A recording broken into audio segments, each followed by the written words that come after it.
Hey guys, welcome back. Today I thought I'd show you this radio.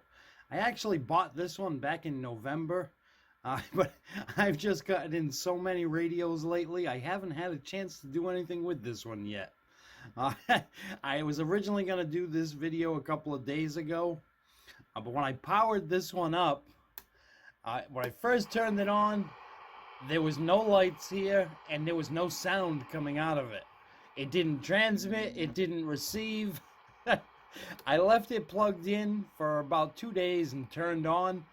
After 2 days, the transmit started to work, but the receive still wasn't there.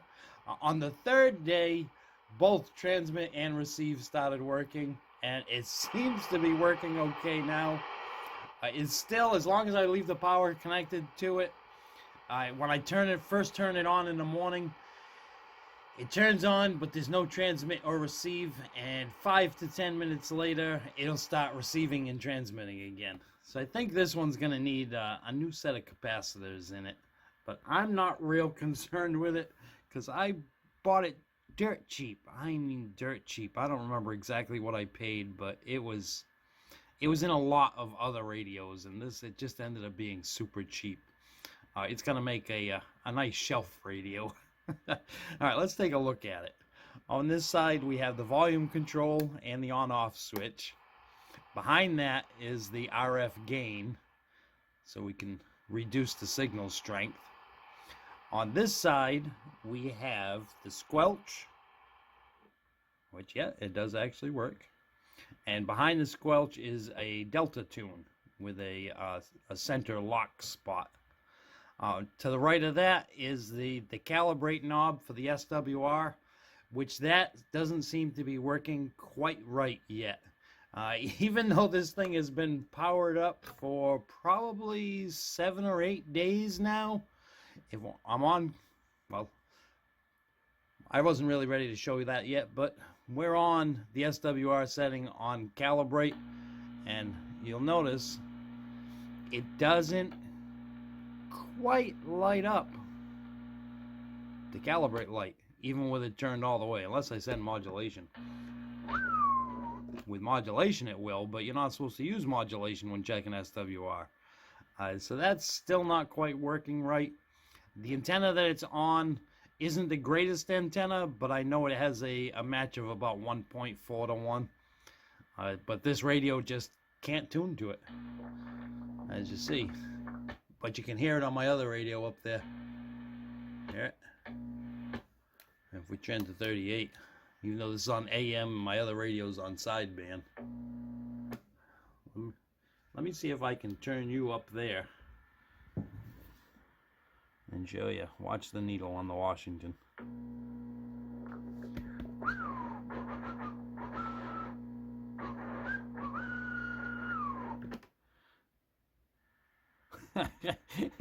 It does transmit. Yeah, I left some stuff up on my screen, didn't I? I was listening to music videos. Alright, let's go through some of the other features on this thing. We have the CB and PA. And it has a middle spot. What do you think the middle spot is for? When I key the mic, it does nothing. It must just be a monitor, even though it doesn't say so.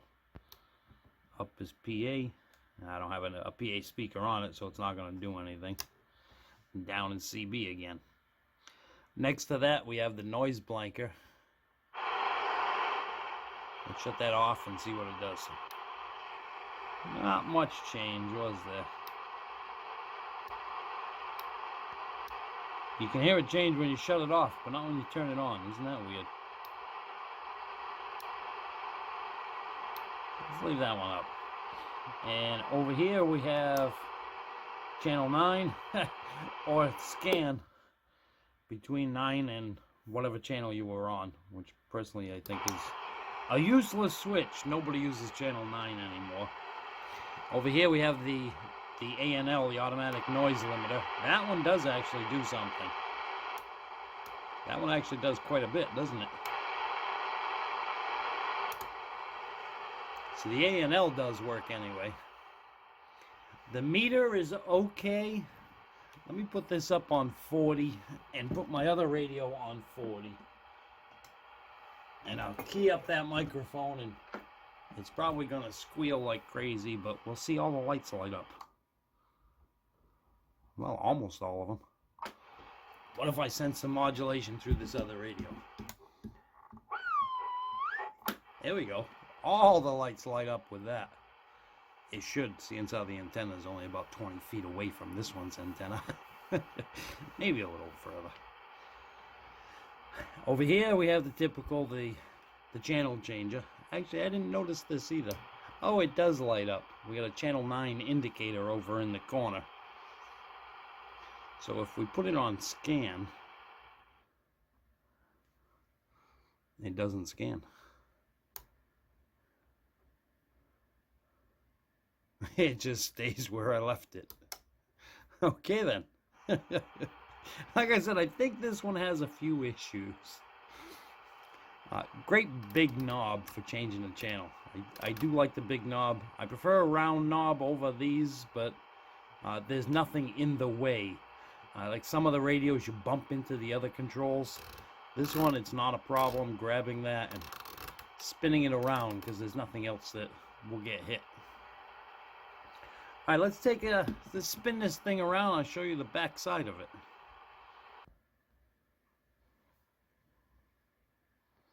I'm not sure what this auxiliary jack is for. We have external speaker, PA speaker, and an auxiliary jack. I'm not really sure what that's about. And look at this. I hadn't even noticed this before. I didn't realize that was back there. We got a scan threshold. Maybe that's just out of whack, and that's why it wouldn't scan when we were looking at the front of the radio. We still have the original plate on here. It still actually has the protective plastic on it too, which it's making it look kind of bad because that plastic is all rough. I know I should leave it on there. I know. But I just can't help myself. When I come across them, I always have to remove that plastic.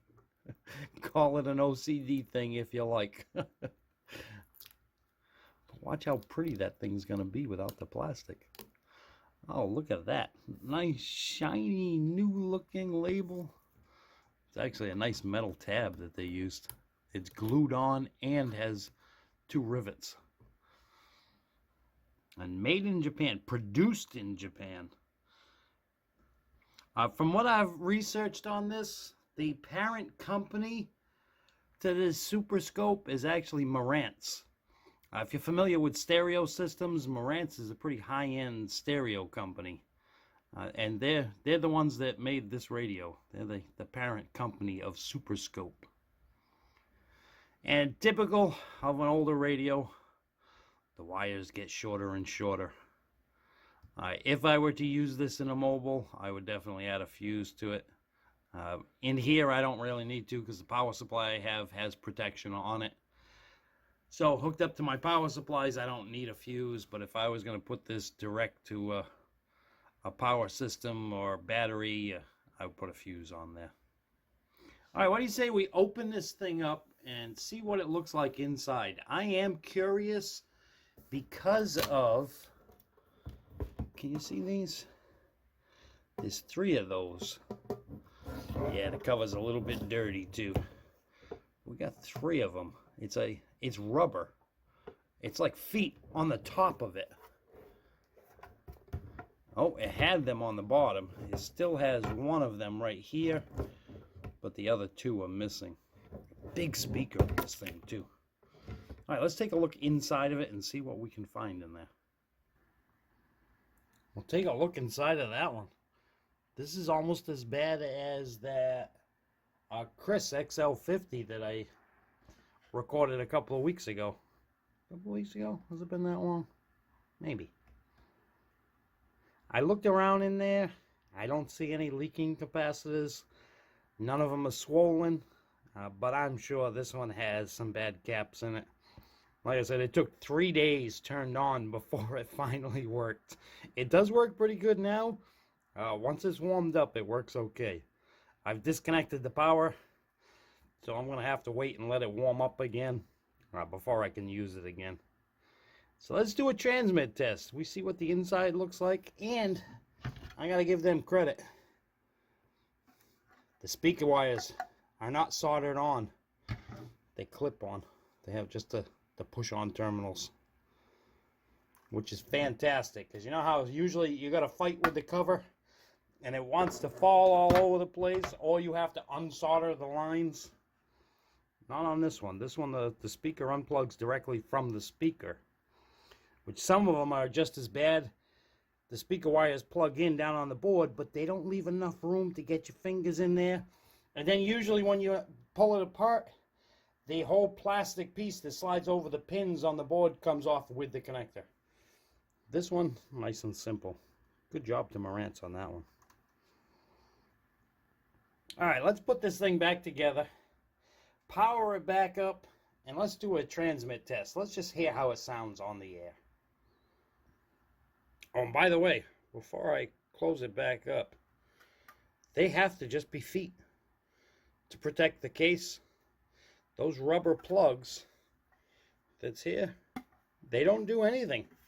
There's nothing on the other side of it. It's just a hole in the case and some rubber plugs.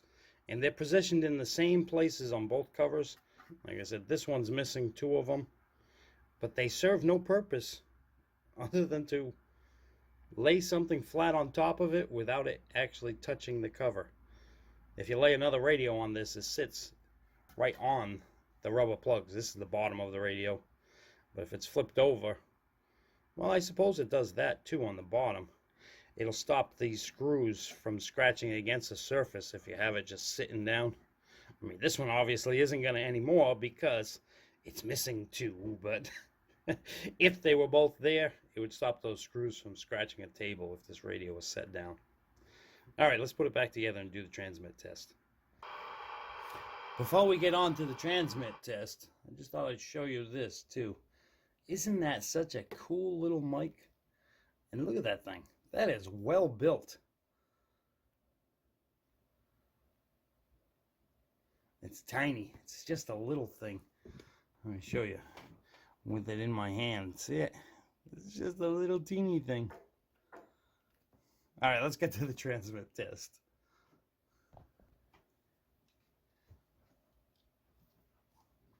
This is the Superscope Aircommand CB-640. I am transmitting over to a unit in Washington that I have set up without an antenna.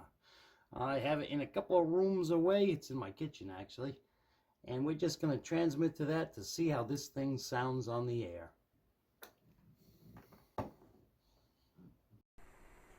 This is the Superscope Aircommand CB-640. I am transmitting over to a unit in Washington that I have set up without an antenna.